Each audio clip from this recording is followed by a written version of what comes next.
ტურნირი ბერძნულ რომაულ ჭიდაობაში ჭაბუკებს შორის დასრულდა, რომელშიც თურქეთის, სომხეთისა და საქართველოს ყველა რეგიონის 150-მდე სპორტსმენმა მიიღო მონაწილეობა. შეჯიბრი საქართველოს დამსახურებულ მწვრთნელს ლევან შავაძეს მიეძღვნა, რომელიც ფინალურ შეჯიბრს დაესწრო.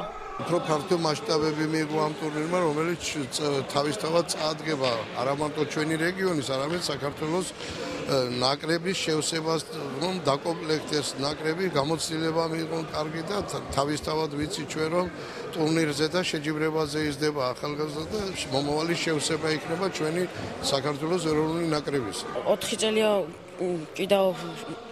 კლასიკურ ჭიდაობას ვემზადები საქართველოსთვის და ამ წონის კატეგორიაში პირველად მიღე მონაწილეობას და ფინალში მოვხვდი და გავიმარჯვე. ტურნირში მონაწილეობდნენ საქართველოს რეგიონებიდან, აზერბაიჯანიდან, სომხეთიდან და თურქეთიდან ჩამოსული სპორტსმენები.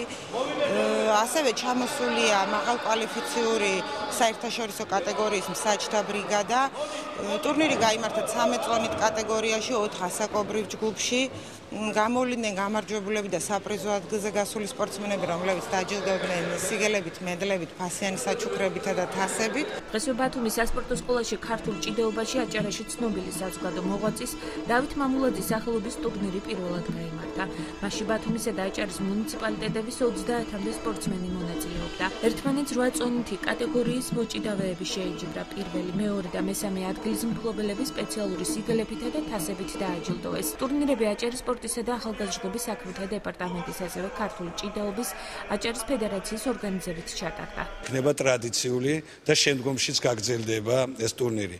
მიზანი გახლავთ ის, რომ ჩვენ სპორტსმენებში იყოს პატივისცემა და ხსოვნის მიღება იმ ადამიანების მიმართ, რომლებმაც უდიდესი წვლილი შეიტანეს აჭარის ზოგადად განვითარების საქმეში. ტურნირი ტარდება 8 წონით კატეგორიაში. მასში მონაწილეობას იღებს ქალაქ ბათუმის და აჭარის მუნიციპალიტეტების 30-მდე სპორტსმენი. დიდი პატივი ამ ტურნირში მონაწილეობა. წარმატებებს მივაღწევა, ასე მგონია და ყველა სპორტსმენს ვუსურვებ წარმატების მიღწევას.